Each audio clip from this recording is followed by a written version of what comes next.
Imagine a Russian attack helicopter, originally designed to hunt tanks, now being used to hunt drones in the sky. That is exactly the new role Russia is reportedly giving to the Ka-52 Alligator.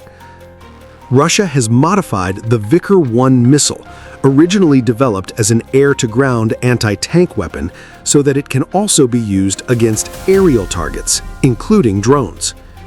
The reported upgrade adds a non-contact proximity sensor, allowing the missile's warhead to detonate near a target instead of requiring a direct hit.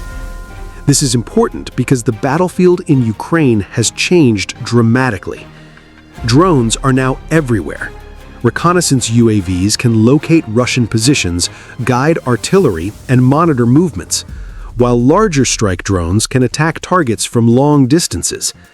So Russia is looking for ways to intercept these drones using weapons and platforms it already has. And the Ka-52 is a natural candidate.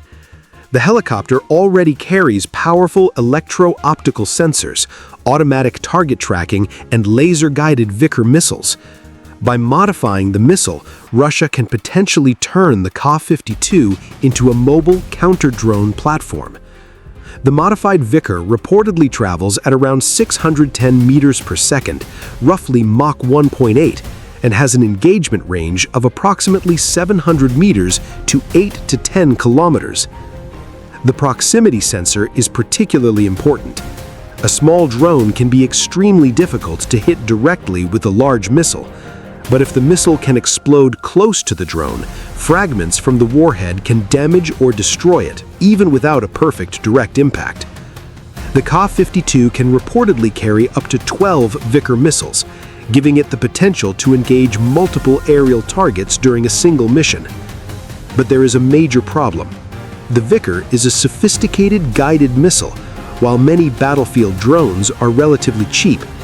So using a roughly 45-kilogram guided missile against inexpensive drones could create a serious cost problem. This makes the system more logical against valuable reconnaissance or long-range strike drones rather than cheap disposable FPV drones. There is another weakness.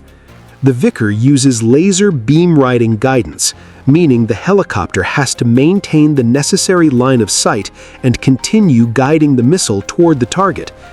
That can keep the Ka-52 exposed in a dangerous battlefield environment.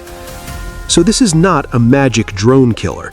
Instead, Russia appears to be creating another layer in its counter-drone network, alongside electronic warfare, guns, air defense systems, and interceptor drones. And perhaps the most interesting part of this development is what it says about modern warfare.